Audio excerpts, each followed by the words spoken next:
Welcome to Love You Bro Podcast. I am Jude Devella. This is my baby brother, Jamie Devella. What it do? What's up, brother? Tell them how they can look at for us on the social media. You can find Love You Bro Podcast anywhere you can get your favorite podcasts. You can also follow us on YouTube and be sure to subscribe. Also follow us on X, Instagram, and TikTok. Hit all that shit. And don't forget about going to our YouTube channel and making sure you subscribe and like on there. That'll help us out a lot. So, we're just a couple of guys here trying to bring you guys some takes, bring you some people. We're looking forward to our interview with Derrick Johnson. You guys, Derrick. DJ, horns up. Yeah, man. We're so excited to bring him on our show today and can't thank him enough. I want to go first to our sponsor for our show today. It's Hot Feet Track Club. It's a local premier track and field organization training athletes ages 7 to 18 for all different track and field events. Founded in 2010 by a dear friend of ours, JT Kallur. They now have outdoor training locations in the Overland Park area, Piper area, Lawrence area, and their newest location in the Provo, Utah area. In the last 10 years, Hot Feet Track Club, they've had almost 200 athletes that have gone on from their program to colleges, over 60 universities. They've had 19 national champions and over 150 All-Americans. If you're looking for training for your kids, please go to www.hotfeettc.com for more information. As Coach T says, you don't just wake up faster. Now come be a part of the Hot Feet journey. JT, thank you so much for being a sponsor of our show. Shout out, JT. Bro, listen, what a great weekend in sports this weekend. We're going to talk a little bit about Chiefs rookie minicamp.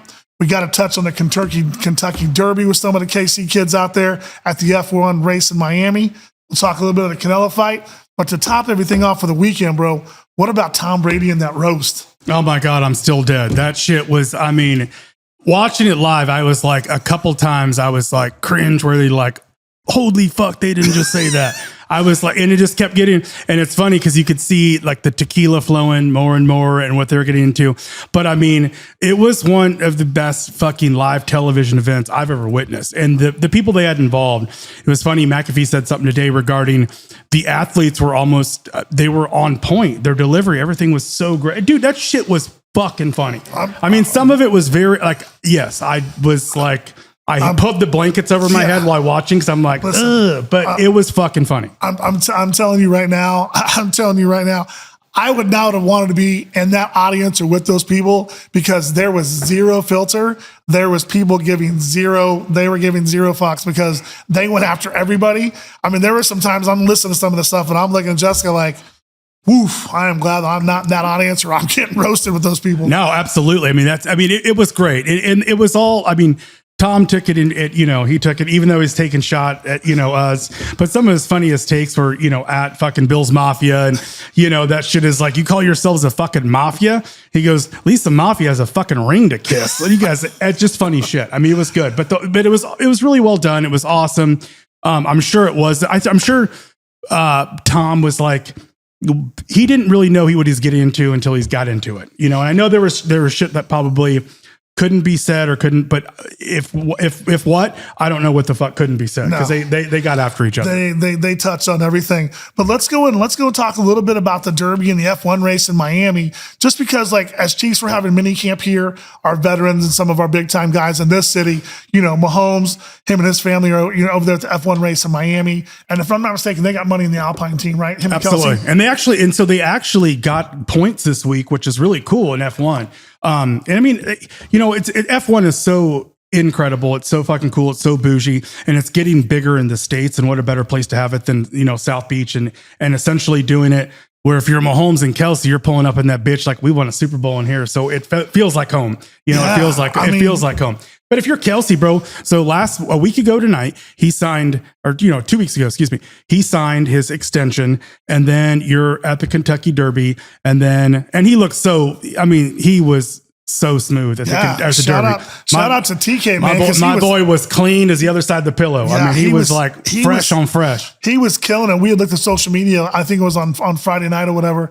And of course, TK's there with the Chainsmokers. Those are his boys.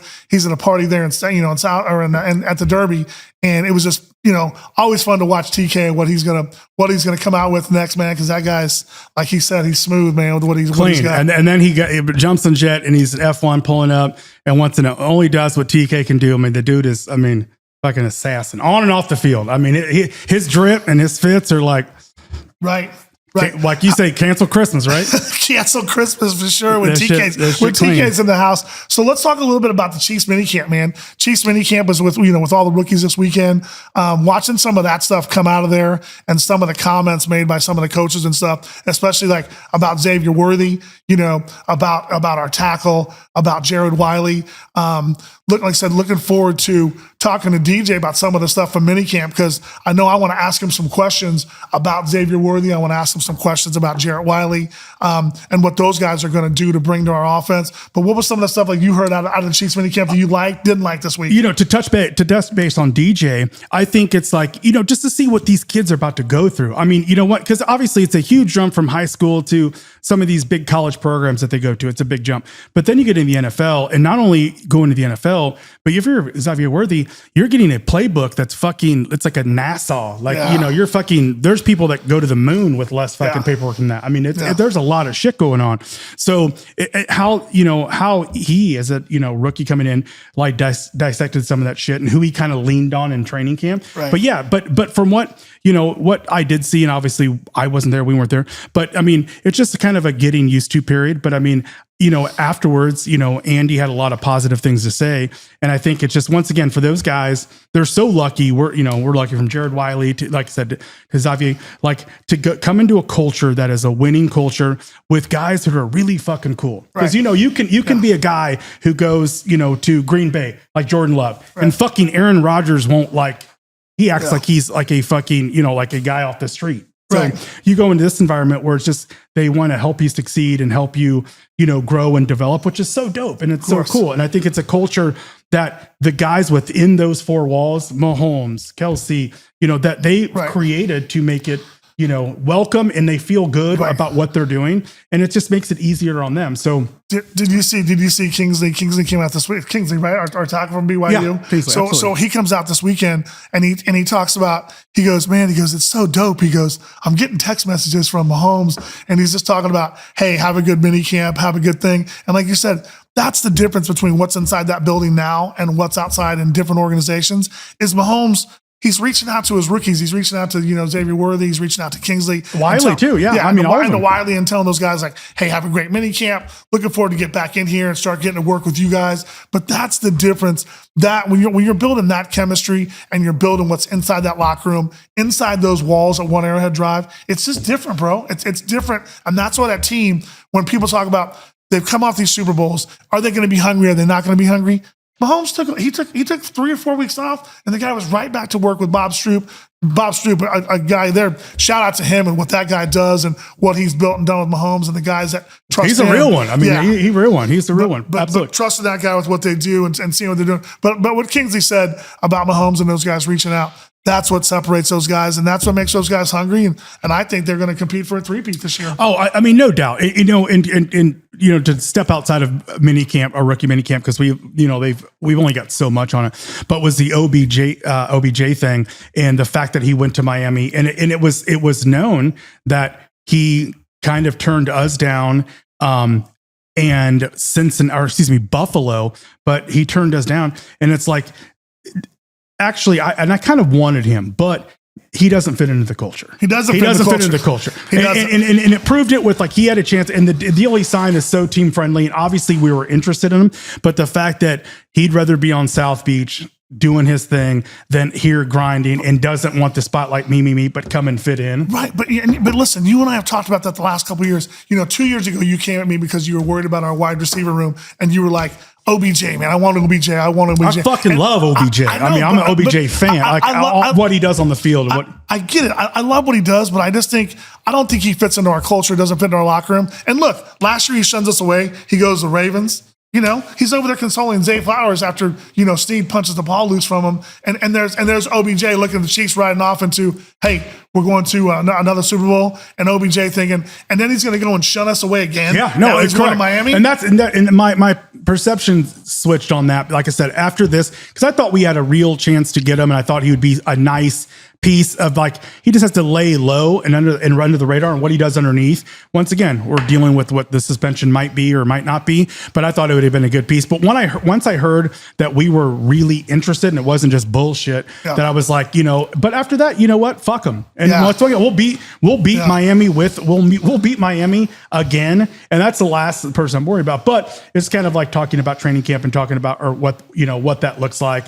But I'm excited to see what happens next and kind of go into, what is it, like phase 2? Or is it phase 3? Yeah. Okay. I think it'll be phase 3, because phase 1 was when they did they did stuff by Zoom and stuff the first couple of weeks. And that was great for Coach Reid to give our guys, because every year we've been in the Super Bowl, we've extended. Think about this. So we're in 4 of the last 5, right? So 4 of the last 5 Super Bowls, we win 3. So during that time, all the extra playoff games and all the stuff we've led up to, it's like them playing a whole nother season. Yes, absolutely. So Coach Reid, it's a good thing we're young. Yeah. So Coach Reid giving those guys an extra couple of weeks off to stay home, be with their families, and do that, and then come back, I think was great. And then they'll do phase 2. Then phase 3 will be the one where they start, getting on the field and you have the rookies and everybody out there. So it'll be good. Yeah, no, and like I said, I'm excited to see, when they pick up. And I think, once again, three-peat is on their mind, and I think that they got the right amount of youth. And there still may be a tackle. Beach said last week they're not totally interested right now. They're happy with their room, should I say. Right. But that shit can change soon. And so bringing in, but they're also Ogba. He's a guy that they said that might come back. I just read something today that Stephon Gilmore might have some ties to the Chiefs. Wow. And that's just bringing another veteran D back. Once again, trust the process, trust what Beach is going to do. Of course. But the fact that, dude, it's such a fucking great time. And we'll touch base on episodes coming up about the Royals and what they're doing right now and what the Chiefs are doing. I mean, obviously, KU, MU football, K-State football. Right. There's just a lot to be excited about right now in the city and where it's headed. It's a great time for us to start, to start our podcast, something we've talked about for a long time. All the good stuff that's going to be coming up, like you said, the KU, K-State, Missouri football, and where their programs are today, along with what the Chiefs are doing, the fun stuff that we're going to see in the city. I mean, hats off to the KC Current, to their ownership group, for them building this new stadium that they've got for them. The way Kansas City's already starting. Long, hats off. Yeah, the way Kansas City's already starting to follow them, and what that ownership group and Brittany Mahomes being a part of that. We need to try to get down to that stadium. And like check in and see if we can do something from down there. We got to get over there. Dope. That place is dope. But there's gonna be a lot of great stuff to talk about on episodes coming up. You guys, please follow us on our social media, because it's going to be important. Like, take a look and see who we're going to bring on. We have a lot of A-lister guests and guests that we feel like are prominent in the city that you're going to want to hear from. You're going to want to hear their stories and kind of how we built relationships with these people in our sports world. And I think you're really going to look forward to our guest that we're getting ready to bring on right now. And that's Derrick Johnson from the University of Texas. I'm stoked for DJ, man. Yeah. I'm stoked. There's a lot of shit I want to talk to DJ about. Yeah, there's some questions and stuff that I'm looking forward to asking him, and just super excited about having Derrick on. So we can't thank Derrick enough for being our first guest on episode 2. So, without to do, let's get ready to bring Derrick Johnson on the show. Perfect. Let's go. Hey, tonight, man, on tonight's episode, we want to welcome a good friend of ours, someone that was in Kansas City for 13 years playing, but not only a friend of our programs, but now, a client, but more importantly, family. But we want to welcome to our show tonight, Derrick Johnson. DJ, what up? Hey, yes, sir. Thank y'all for having me, man. It's like home again, Yeah, listen. Right. We appreciate you taking time out of your day, man. We know you got a lot going on with family, a lot going on back there in Austin. We just want to thank you from the bottom of our hearts for being on our show tonight. I kind of want to talk to the people a little bit about some of the Derrick Johnson accolades during the time when you was. We might be here for about 45 minutes with them DJ accolades. DJ, and looking at some of this stuff, we're looking at the first team All Pro Bowl 2011, second team All Pro 2015, four-time Pro Bowl 2011, 12, 13, and 15.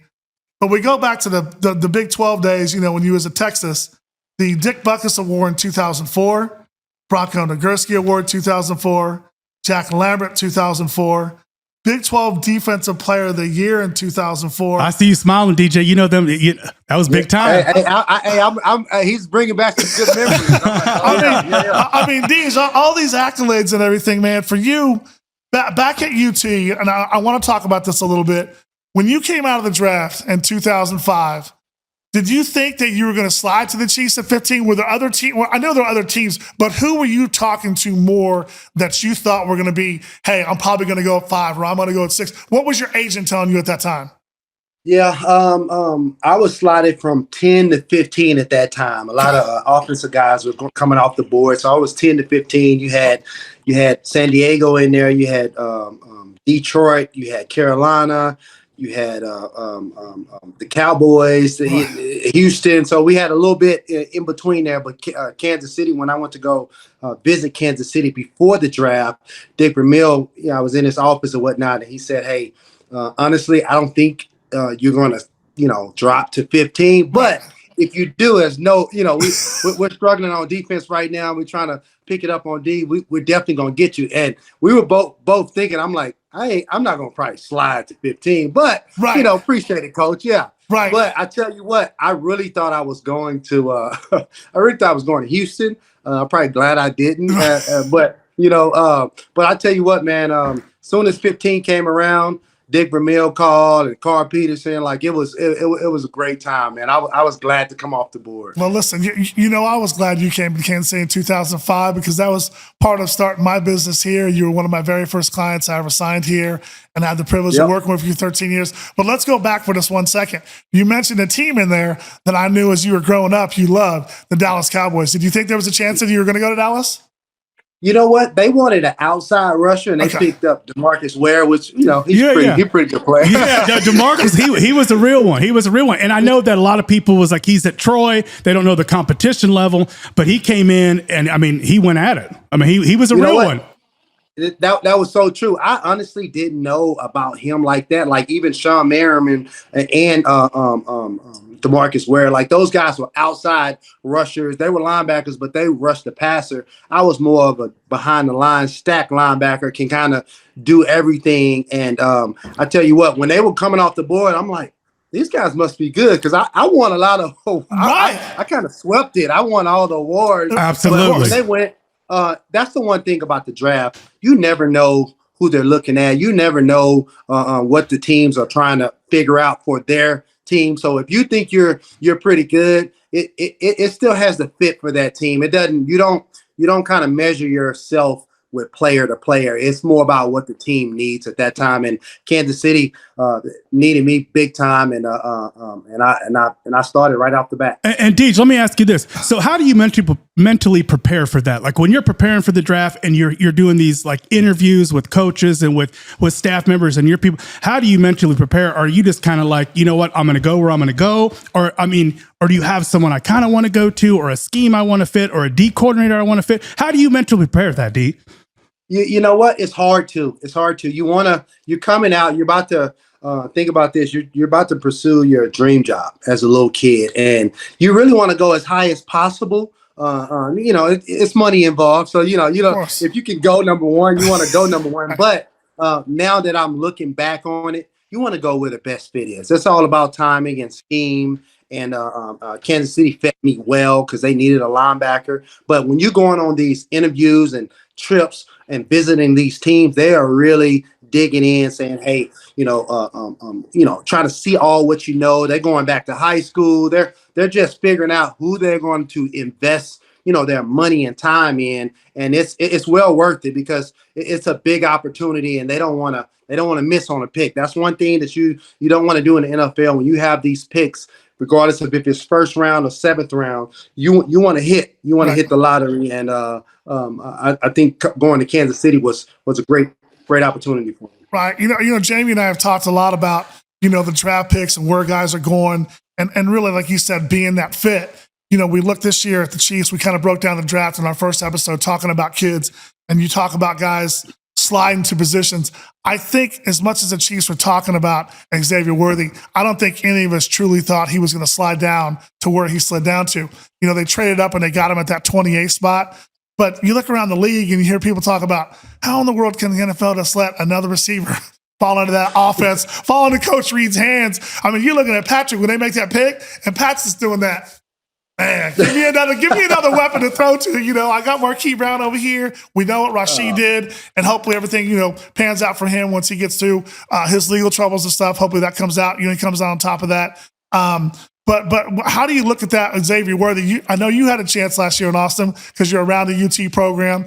What are your thoughts about Xavier Worthy and coming to the Chiefs and the way he fits in this offense? He's fly, huh, DJ? He fly. Man, oh my God. Oh man. I'm like, when the Chiefs traded up, I was like, oh snap, here it goes. They're about to get him. Yeah. I'm like, but everybody knows, man, Andy Reid is a freaking guru, man. So when you talk about being able to put people in position to really serve the purpose to be very explosive as an offense, Andy Reid's the best at it. So when you give him, he's really, I wouldn't think of Xavier like a Tyreek. I would think of him more like a Deshaun Jackson. Somebody that can. And that's one of his favorite players. Yeah. I mean, oh my goodness, he just can fly at the end of the day. And honestly, I look at him, and of course, everybody wants to see him throw long balls and touchdowns, all that, or deep over routes. I want to see just how people are going to scheme up on us, because if you don't have anybody over the top of Xavier, I mean, you got to have some people in the box, because we got Pacheco, we got some moving pieces going around, and it's just going to help the whole offense, man. I'm excited about it. I mean, don't get me wrong. Defensively, I'm still excited about what we did last year. 100. But just to see what Xavier is going to do this year, or how Andy's going to use him. Yeah, and that was something that was interesting, DJ. When I was watching draft night, the opening night, CJ Stroud, he had said it was him and Micah Parsons, and CJ was like, who do you think was, who do you think won the first round? And he was like, honestly, he goes, Kansas City. He goes, there's a lot of teams that would have taken Worthy and might not put him in a position to succeed, make him a guy he's not. He goes, but Andy's going to put him in a position to succeed from week one and throughout training camp, and let him go out and make plays that he succeeds in, bubble screens, reverses, and take it over the top when he can. So I think he brings a lot of dynamics. And just hearing out of, rookie minicamp, what Coach had to say with this, they think he can kind of run all the routes. Like, he's just not a one-dimensional speed guy. And I think he's a guy that Andy says, and when you hear Andy say it, a guy that loves football. And and with that love football, I think he's gonna be a guy for us. Yeah, that's exactly why they moved up to get him. I mean, Andy's the type of coach that he's a player coach. Andy's I've had 5 coaches in Kansas City when I was there, and Andy was clearly the best one. Obviously won a lot with him, but Andy's always big about letting your personality show and being able to let guys play. I mean, he wants, which is awesome. I love that about Coach. Which is cool. And man, I'm like, it's going to help Kelsey. It's going to help everybody. Like, have extra dynamic, explosive player on the field. It helps everybody. So I can't wait to see what Pat has up his sleeve. Yeah, that's of course. Be fun. And for me, Deej, when I looked at the pick, I looked at it as, if he had gone to some other teams, right, they might have tried to be like, he's got to be a 2 or he's got to be a 1. Where when he comes into this offense, Coach Reid, like you said, all you got to be is you, bro. That's all you got to do. Just be you and fit me up, because we got all those pieces. So you don't have to be that one. We're not expecting 85 catches and 1,300 yards from you. No. But if you go and just be you, he'll fit. Yeah, you don't have to do. That's the good thing about it. We got so many weapons, and we run the ball. Pat's grown so much. Even though he was dynamic when he first got into the league, people don't know, like, he's grown. Right. Like, you talk about a superstar player that's growing and just mature. He doesn't. A few years ago, he would try to do too much at times. And you say, "Oh man, that's that we can't do that type of thing." But Pat's smart, man, and we just man, he's just keeping this city rolling. He's keeping the energy when it comes to Coach Reid. As I don't know how old Coach Reid is, but Coach Reid looks as young as ever right now. Yeah, for real. And one of the big things I think for me, Deej, is that when Patrick breaks roll and he rolls out and extends a play, Xavier, he can go track the ball. And so that, we haven't had a guy that goes track it since Tyreek to go track that deep ball. And that's a big one. That's a big one. Last year we had they couldn't go track that ball. Our deep threats could not go track the ball like that. But I think he's one that has a reputation of going to track that ball and guarantee Pat going to hit for 75, 80-yard touchdown with him, just like Deshaun was. Yeah, you already know Pat's about to let it go. So, preseason game, I bet you first play of the game, he's throwing it deep right now just to go check it. Deej, let's talk about something that you and I talked about back when Patrick got drafted. And I'll never forget a conversation you and I had, because I had a conversation with Kelsey the same week. And you guys were talking about when he first got there, because remember, Alex Smith was a quarterback, had a great year. But I remember when training camp and stuff started off, and I remember talking to you because Kelsey had told me, he said, man, this 15 kid's different. I'm like, what do you mean? He said, just the way the ball comes out of his hand, the way he spins it. He goes, this dude's throwing like no-look passes. And I'm talking to you, and you and I think we went out and grabbed some dinner. And you were like, bro, you don't understand. I was like, what do you mean, man? And you was like, he makes our defense look silly. Like, this dude's throwing no-look passes. And you were like, he's different. Tell me and tell us and tell the people, what was that experience like when you first saw 15 coming to training camp? Oh man, I know how, because I'm in the Big 12, so I know about Texas Tech quarterbacks and back in the day, and just the amount of yards they put up. Don't make really great NFL guys, but they put up a lot of yards. So I kind of put him in there, just stereotyping. I'm being serious. Of course, yeah. I put him in that list. Okay, this is a guy that put up a lot of yards. Obviously has talent, but I tell you what, man, when I've never got so fussed at as much on a scout team from a scout team offense. Our coach he dropping dimes. Hey, what are you doing? You got to do it. And I'm looking like, this guy is like kind of better than the guy that. And remember, Alex got a big year that year too.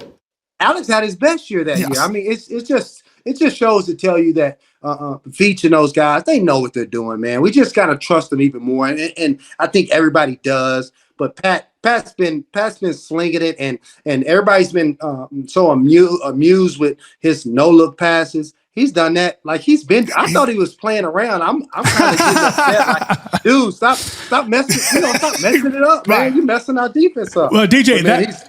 that game in Denver, the last one where he came and filled in, D. Ware is sitting on the sideline, and he's like, they have him mic'd up, and he goes, this fucking guy, he real. Like, he is real. Like, what he doing out there, like, he is real. And that was just coming in, and you could see the confidence he played with, and it was like, watching it's like, we didn't see no one like this in KC in a long time. No disrespect to Alex, because Alex, he was a dog for us. But, when you saw, and like I said, the sideline, seeing a kid come on for his first time and doing what he did, it was like I said, those guys on the sideline were like, on the Denver sideline, like, whoa, this is different. So I'm glad we wasn't mic'd up that night, because we was all eating popcorn. We were amazed. We were definitely amazed, just because sometimes people get in that situation and Pat knows everybody's watching. He's a first round pick. We moved up to get him, so he's got a lot of pressure on him. Man, Pat's a freaking stone cold killer, man. Yeah, that's just what he is. Yes, he is. Yes, sir. Yes, sir. I go back to something you said earlier too, DJ. You talk about 15's maturity and where he's gone kind of from that first year to where he is now. And I think for me, and you know this, my dad started our season tickets in 1965. We've been around that stadium for 50 years, man. And we've seen we saw a lot of losing for a long time. But when you talked about his maturity, I'm thinking to myself right now, he's won 3. They've been to 4 and 5 years. They've won 3 Super Bowls. And you're talking about his maturity level now. In your eyes, how many more does 15 go get? How many more does 15 get before he's said and done? You know what? This is my prediction. I usually, being a football player, it's hard to predict like that, because it's just a lot of course. Because I played for 14 years, and a lot of things have to add up, right? I would say 2 to 3 more. I would say definitely 2 to 3 more. And guess what? I'm not gonna be surprised if he does more. I just, I'm hoping he does, man. Sure. I just love just what he's brought to the city. And when I go back to Kansas City, it's freaking lit up, man. I love it. Yeah, I mean, the stuff he does on the field, the stuff he does off the field, everything with his charity and his foundation he's done here in Kansas City. I think him and Brittany have brought just light years ahead of where we were, and the stuff they brought to the city has just been amazing. What those guys do off the field. I mean, as well. just the ownership and and the current what they did, which is I don't know if you've seen that, Deej, but when you pull up next time, it's beautiful what they've done with the women's soccer. It's the first of its kind in the world. It's legit. But he's Patrick, he's an investor in the Royals, so he's this one that loves the city. And like you're like when you got here, you loved it. Some people get here and this is like, man, I fuck with KC. I mean, it's just what it is, and it's just, and they've gotten involved in it. Like I said, now it's a different vibe than it was 10 years ago, different vibe than it was. And he's helped create that, man. And it's put us on the map. I mean, now you're talking World Cups, you're talking, Super Bowl championship. And I mean, it's just big time. It's a big time city that, like I said, 10 years ago, I wish we had that culture when you were here. I wish that you would have been able to enjoy that, Man. I mean, Deej, I can't even imagine you roaming on that defense last year. I always said, I tell all my homies, I'm like, boy, DJ in the middle, nothing gets bold. Boy, DJ would have been, you're talking all pro. I mean, it would have been, it is something. Hey, if I could, I would have, man. Goodness gracious. I remember when I had I just got let go with the Raiders in 2018, and I was sitting at the house. And I think I don't think I think we lost in the what in the AFC Championship to the Patriots. We lost AFC. Yeah, that's right. So when they got to the playoffs or whatnot, I got a text or call from Andy or whatever. So I started stretching. I'm like, I'm coming back. Yeah.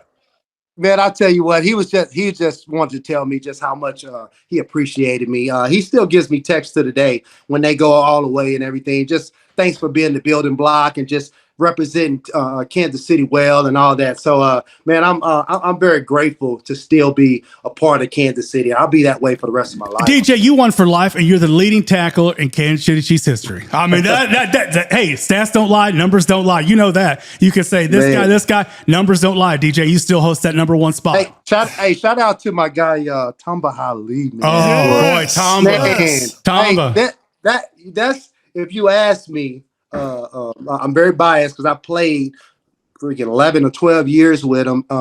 If you ask me who's the guy that my number one guy, it's Tumble, man. It's Tumble. He's the type of guy before every game, he would have this calm before the storm, and he's a freaking gladiator. And I would sit by him every time just to get that energy, man. That African energy that he has. Sure, of course. Sure. Yeah. And that guy, his motor and his drive. I mean, that dude. Talent wise, tons of talent, but his work ethic and his energy on the field, it was second to none. It was one of the best. And he's been working out with Karlopolis and then the rookie from last year, KO. And he's been working, the hand-to-hand combat stuff and the stuff that but Tamba was. And he's the best at it. Like seriously, like crazy good at it. Yeah. Crazy good.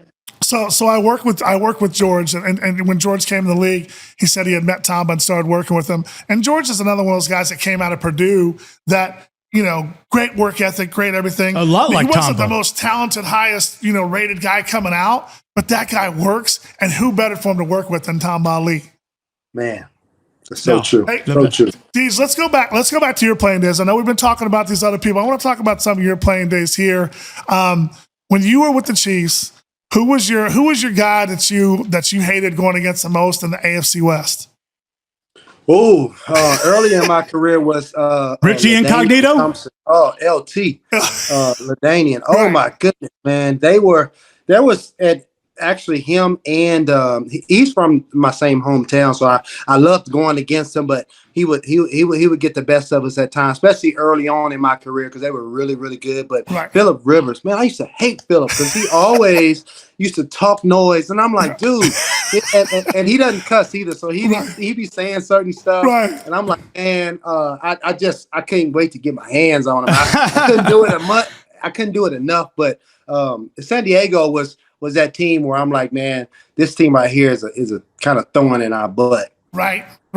Jamie and I were talking today earlier, kind of getting ready for the show and stuff, and I was showing him my picture on my phone when you call, and it's the picture of you sacking Marcus Mariota and that game here in Kansas. And Deej,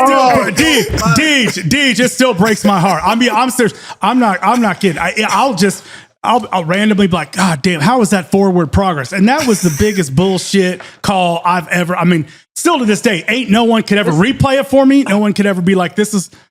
It's not a call. No, it's not a call. It's not a call. I don't know what. Forward progress. No. Yeah, you know how some things happen and some calls are made where you say, all right, that's a bad call, but okay, I kind of get it. Whatever. You missed it. Exactly. That one was like, that's black and white. It's like, come on. And Jay Houston fell on the ball. And I think the score was 14-0. It was like, that's game change. You guys go, you guys take up, and you guys were rolling. You guys go up 21-0 if you punch it in there. Because DJ sacked him and Jay Houston picked it up and they blew the whistle. We're looking like what just happened? That's touchdown, man. Yeah. That's freaking touchdown. Yeah, Jay Houston runs that thing in.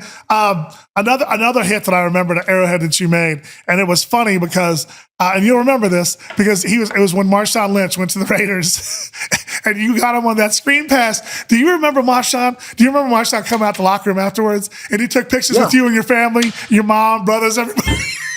And Marshawn. Hey. He was mad too. He's like, man, why you hit me like that, man? Come on, why you?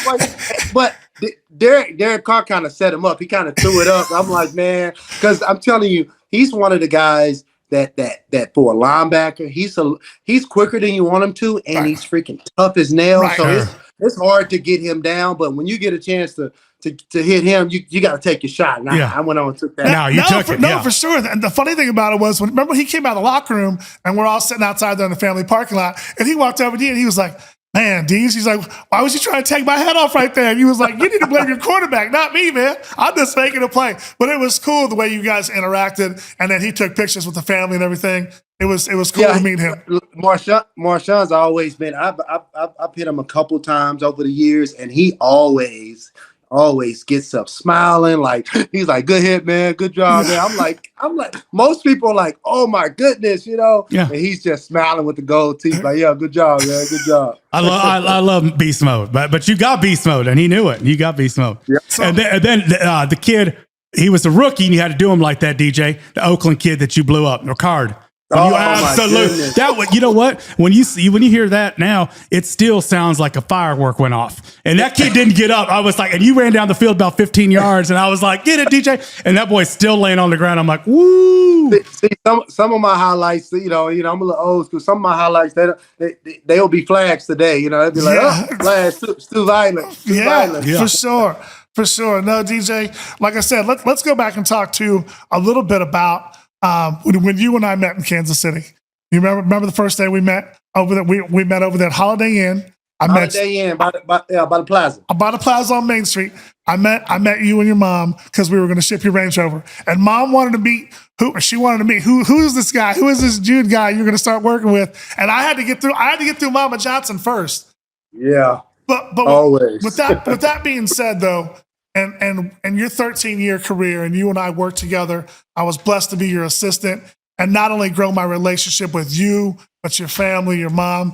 How do you look at today's game and these athletes coming out? How important is it for them to have that support team around them or to have that assistant to help them with the off the field stuff?